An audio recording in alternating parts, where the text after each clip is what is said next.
अस्सलाम वालेकुम गाइस। सो नए वीडियो के साथ मैं हाज़िर हूँ और ये नई वीडियो मैंने आपको पहले बताया था कि हम इब्न सफ़ी के नॉवेल्स को स्टार्ट करने लगे हैं ऑन यूट्यूब। तो यू इससे रिलेटेड मैंने एक इंट्रोडक्टरी वीडियो पहले भी बना रखी है। तो इस ये जो है इस सिलसिले की इस सीरीज़ की नई वीडियो है और ये यूँ समझें कि नॉवेल्स पढ़ने की तो ये फ़र्स्ट वीडियो होगी। तो इस वीडियो के दौरान नॉवेल्स की तरफ जाएँगे, हम इब्न सफ़ी के नॉवेल्स की तरफ जाएँगे। इब्न सफ़ी को ट्रिब्यूट पेश करने का जो एक सिलसिला हमने स्टार्ट किया है। तो मैं चाहता यही हूँ कि इब्न सफ़ी के जितने भी नॉवेल्स हैं, जो इमरान सीरीज़ के हैं या फ़रीदी सीरीज़ के हैं, तो उनको प्रिज़र्व किया जा सके यूट्यूब के ऊपर। तो उसी सिलसिले की ये दूसरी वीडियो है। लेकिन इसमें जो हम नावल पढ़ेंगे तो वो नावल के सिलसिले की पहली वीडियो हो जाएगी। यानी इस सिलसिले में हम जो नावल पढ़ रहे हैं वो पहला है और ये जो वीडियो है ये दूसरी है। तो बगैर किसी देरी के हम स्टार्ट करते हैं जी नावल की तरफ। तो इस नावल के बारे में मैं आपको बता दूं कि ये जासूसी दुनिया का एक नावल है, ठीक है? स्पाई नॉवेल्स में से एक है और जितने भी स्पाई नॉवेल्स लिखे गए हैं उनमें एक अलग और ख़ास हैसियत और ख़ास मकाम रखता है, क्योंकि ये इब्न सफ़ी का नावल है और इसी को हम प्रिज़र्व करने जा रहे हैं ऑन यूट्यूब। तो इस नावल का नाम है जी दिलेर मुजरिम और ज़ाहिर है इसके राइटर हैं इब्न सफ़ी भी है। आप सबके मेरे सबके चहीते, ठीक है? और ये मुकम्मल नावल है लेकिन ये चैप्टर्स के अंदर है, तो हम इनके जो चैप्टर्स हैं उसमें से पहला जो चैप्टर है उसको हम रीड करने जा रहे हैं। तो इस पहले चैप्टर का नाम है जी अजीबो-गरीब कत्ल। बिस्मिल्लाह पढ़ लेते हैं और लेट्स स्टार्ट। तो अजीबो-गरीब कत्ल। मुझे जाना ही पड़ेगा मामी, डॉक्टर शौकत ने कमरे में दाखिल होते हुए ओवरकोट की दूसरी आस्तीन में हाथ डालते हुए कहा। ईश्वर तुम्हारी रक्षा करे और इसके सिवा मैं क्या कह सकती हूँ, बूढ़ी सबिता देवी बोली। लेकिन सर में अच्छी तरह मफलर लपेट लो, सर्दी बहुत है। मामी, डॉक्टर शौकत बचकाने अंदाज में बोला, आपने मुझे बच्चा ही आप मुझे बच्चा ही बनाए दे रही हैं। मफलर सर में लपेट लूँ? हाँ हाँ हाँ। अच्छा बूढ़े मियाँ, जो तुम्हारा जी चाहे करो, सबिता देवी मुंह फुलाकर बोली। मगर मैं कहती हूँ कि ये कैसा काम होगा, ना दिन चैन ना रात चैन, आज ऑपरेशन कल ऑपरेशन। मैं अपनी अच्छी मामी को किस तरह समझाऊं कि डॉक्टर खुद आराम करने के लिए नहीं होता बल्कि दूसरों को आराम पहुंचाने के लिए होता है। मैंने तो आज ख़ास तौर से तुम्हारे लिए मैकरोनी तैयार कराई थी। क्या रात का खाना भी शहर में ही खाओगे? सबिता देवी बोली। क्या करूं, मजबूरी है। इस वक्त 7 बज रहे हैं, 9 बजे रात को ऑपरेशन होगा। केस ज़रा नाजुक है, अभी जाकर तैयारी करनी होगी। अच्छा, खुदा हाफिज़। डॉक्टर शौकत अपनी छोटी सी खूबसूरत कार में बैठकर शहर की तरफ रवाना हो गया। वो सिविल अस्पताल में असिस्टेंट सर्जन की हैसियत से काम कर रहा था। दिमाग के ऑपरेशन के माहिर होने की हैसियत से उसकी शोहरत दूर दूर तक थी। हालांकि अभी उसकी कुछ उम्र ऐसी ना थी कि वो 24-25 बरस का एक खूबसूरत और वजीह नौजवान था। अपनी अदातो अतवार और सलीकामंदी के बिना पर वो सोसाइटी में इज्जत की नज़रों से देखा जाता था। कुर्बानी का जज्बा तो उसकी फितरत सानिया बन गया था। आज का ऑपरेशन वो कल पर भी टाल सकता था, लेकिन उसके ज़मीर ने गवारा न किया। सबिता देवी अक्सर उसकी भाग दौड़ पर झिला भी जाया करती थी। उन्होंने उसे अपने बेटे की तरह पाला था। वो हिंदू धर्म को मानने वाली एक बुलंद किरदार खातून थी। उन्होंने अपनी दम तोड़ती हुई सहेली जाफरी खानम से जो वादा किया था उसे वो आज तक निभाई जा रही थी। उन्होंने उनके बेटे को उनकी वसीयत के मुताबिक डॉक्टरी की आला तालीम दिलाकर इस काबिल कर दिया था। वो आज सारे मुल्क में अच्छी खासी शोहरत रखता था। अगरचे शौकत की वालदा उसकी तालीम के लिए माकूल रकम छोड़कर मरी थी, लेकिन किसी दूसरे बच्चे को पालना आसान काम नहीं, और फिर बच्चा भी ऐसा जिसका ताल्लुक गैर मज़हब से हो।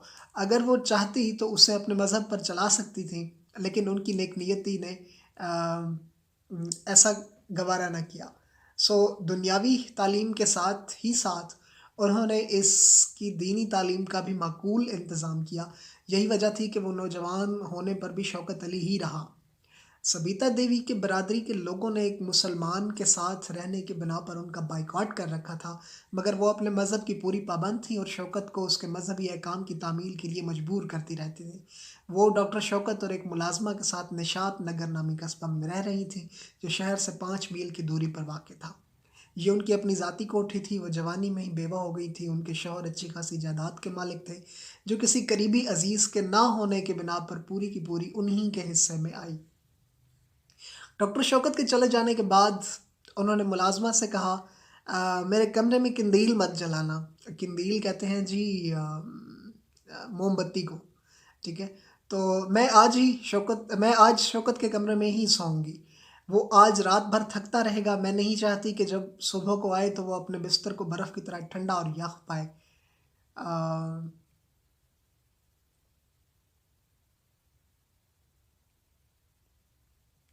तो मुलाजमा जो है वो जाओ जाकर उसका बिस्तर बिछा दो। नौजवान खादमा उन्हें हैरत से देख रही थी। आज पहली बार उन्हें इस किस्म की गुफ्तगू करते हुए सुना था, जो पुरमानी भी थी और मज़ाक़ खेज़ भी। वो कुछ कहना ही चाहती थी, फिर उसे एक ममता भरे दिल की झलक समझकर खामोश हो रही। क्या सोच रही हो? सबीता देवी बोली।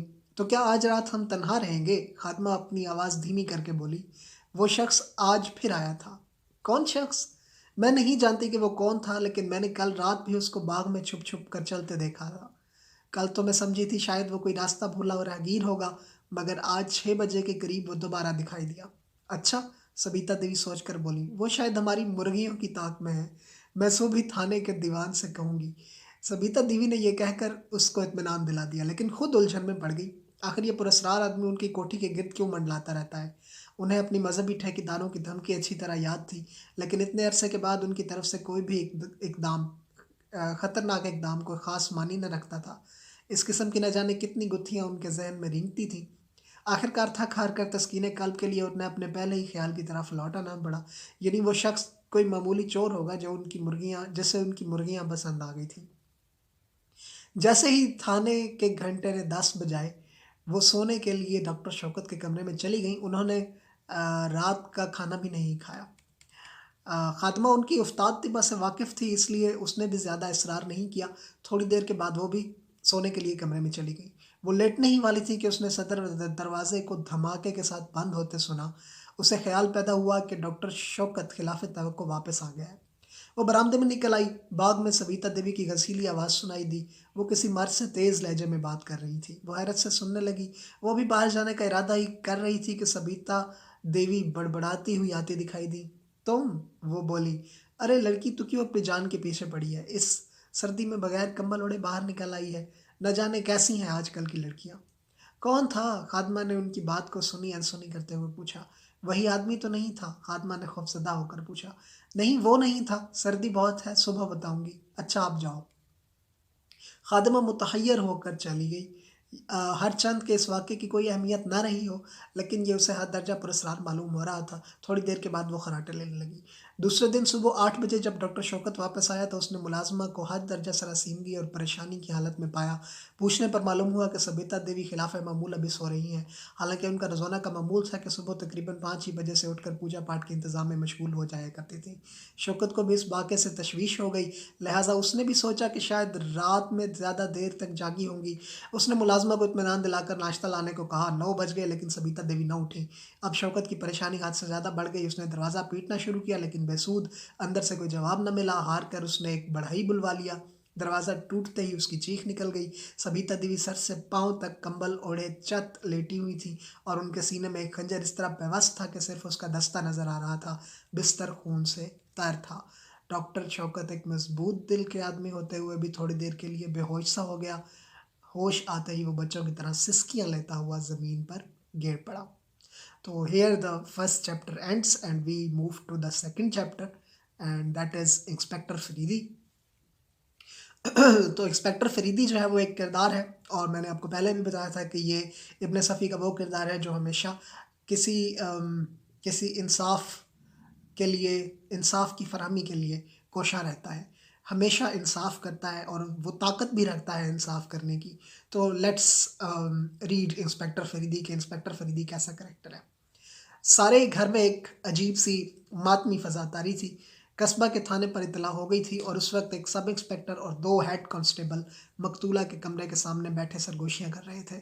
खादमा के बयान पर उन्होंने अपनी तशवीश के घोड़े दौड़ाना शुरू कर दिए थे। उनके ख्याल में वही पुरस्कार आदमी कातिल था जो रात को बाग में टहलता हुआ पाया गया था और सबिता देवी रात में ही उसी से झगड़ा कर रही थी।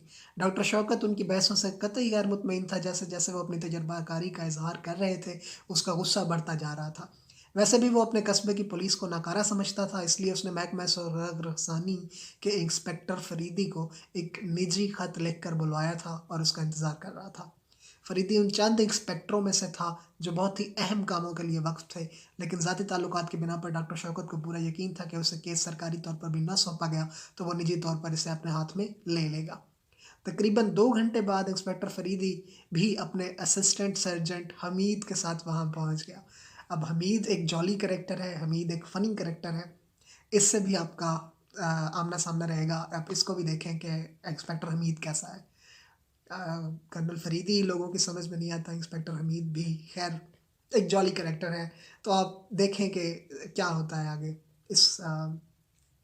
इसके दौरान। सो नेक्स्ट इज़ कि तकरीबन 2 घंटे के बाद इंस्पेक्टर फरीदी भी अपने असिस्टेंट सर्जेंट हमीद के साथ वहाँ पहुँच गया। इंस्पेक्टर फरीदी 30-32 साल का एक कवि हैकल जवान था। उसकी कुशादा पेशानी के नीचे 2 बड़ी बड़ी ख्वाब आलूद आँखें उसकी जहानत और तदब्बर की आयनदार थी। उसके लिबास के रख रखाव और ताज़ा शेव से मालूम हो रहा था कि वह एक बासूल और सलीकामंद आदमी है। सर्जेंट हमीद के कद्दो खाल में कदर जनानापन की झलक थी। उनके अंदाज से मालूम होता था कि वो बेजा नाज़बरदारी और अपने हुस्न की नुमाइश का आदी है। उसने कोई बहुत ही तेज़ खुशबू वाला सेंट लगा रखा था। उसकी उम्र 24 साल से ज़्यादा न थी, लेकिन उस छोटी सी उम्र में भी वो बला का ज़हीन था। इसी जहानत की बिना पर इंस्पेक्टर फरीदी के ताल्लुकात उससे दोस्ताना थे। दोनों की आपस की गुफ्तगू से अफसरी या मातहती का पता लगाना नामुमकिन नहीं तो दुश्वार ज़रूर था। थाने के सब इंस्पेक्टर और दीवान उनकी गैर मुतवक्का आमद से घबरा गए थे, क्योंकि उन्हें उसकी आने की इत्तला न थी। उन्हें उनकी गैर ज़रूरी आमद कुछ नागवार से गुजरी।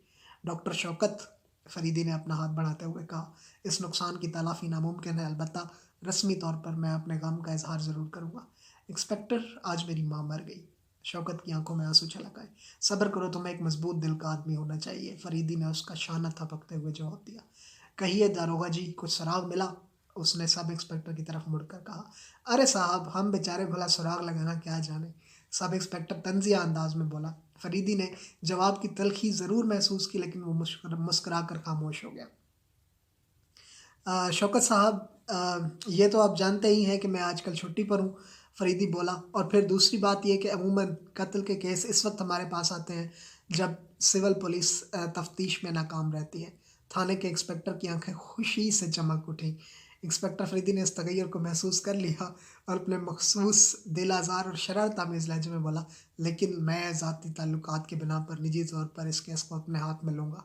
थाने के सब इंस्पेक्टर की आंखों की चमक दफतन इस तरह गायब हो गई जैसे सूरज का स्याह जैसे सूरज का चेहरा स्याह बादल ढांप लेता है।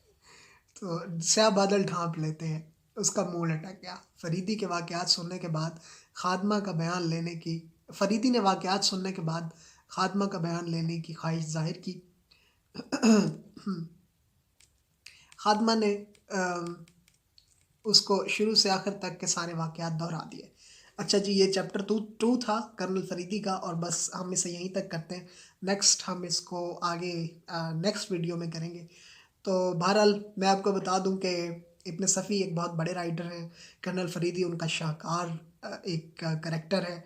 और कर्नल फरीदी को जब उन्होंने प्रोड्यूस किया से मुराद इन्वेंट किया या क्या कहेंगे, उन्होंने तख्लीक किया, ठीक है, क्रिएट किया। कर्नल फरीदी का करेक्टर उन्होंने क्रिएट किया। तो तकरीबन सारे ही जासूसी अदब को छोड़े, जो अदब पढ़ने वाले लोग थे, उन सब को ही ये करेक्टर बहुत पसंद आया। और ये करेक्टर एक हॉट फेवरेट करेक्टर रहा है late 70s, late 80s, late 90s, late 2010, late 2020s का। और अभी तक इस करेक्टर की जो खुशबू है वो कम नहीं हुई। तो कर्नल फरीदी को आगे भी बहुत लिखा गया है, लेकिन जब सबसे पहले जिसने इसे क्रिएट किया था वो इब्न सफ़ी ही थे, और कर्नल फरीदी उन्हीं की तख्लीक है। तो हम कर्नल फरीदी को भी इस तरह ट्रिब्यूट पेश करेंगे, इस जानदार तख्लीक को, इस जानदार करेक्टर को, और साथ ही हम उसके खालिक इब्न सफ़ी को भी ट्रिब्यूट पेश करेंगे, और हम कर ही रहे हैं उनकी नॉवेल्स को प्रिजर्व करके यूट्यूब के ऊपर। सो दैट्स ऑल फ्रॉम दुआगो, that's all from the today's video. और हम नेक्स्ट वीडियो में इंशाल्लाह, जो नेक्स्ट वीडियो आएगी उसमें हम आपके सामने फिर जलवा अफरोज़ होंगे, ठीक है। और एक जो क्या कहते हैं, जो बाकी का जो नावल है उसको हम कंप्लीट करेंगे, तो चैप्टर 2 भी कंप्लीट करेंगे और साथ में बाकी नावल भी। So for it's a goodbye from दुआगो। खुश रहिए जहाँ भी रहिए, बेहतर रहिए, अच्छे रहिए, मुस्कुराते रहिए, हंसते रहिए, एंड गुड बाय।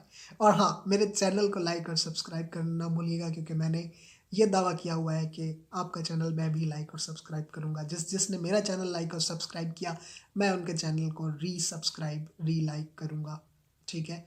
और उनकी वीडियोस भी देखूँगा। आपने भी मेरी वीडियोस एंड तक देखनी है, बड़ी इंटरेस्टिंग वीडियोस हैं, बड़ी फ़नी वीडियोस भी होने वाली हैं, जिसका मुझे अभी से अंदाज़ा है, लेकिन अभी या शायद ये ना हो, लेकिन नेक्स्ट जब टाइम आएगा तो ये इंटरेस्टिंग भी होंगी और फ़नी भी। अभी तो शुरुआत है, जस्ट फर्स्ट चैप्टर, और आप देखें कि ये कहाँ तक जाता है, कैसे जाता है। So far guys, it's goodbye from दुआगो। जहाँ भी रहें खुश रहें, खैरियत के साथ रहें।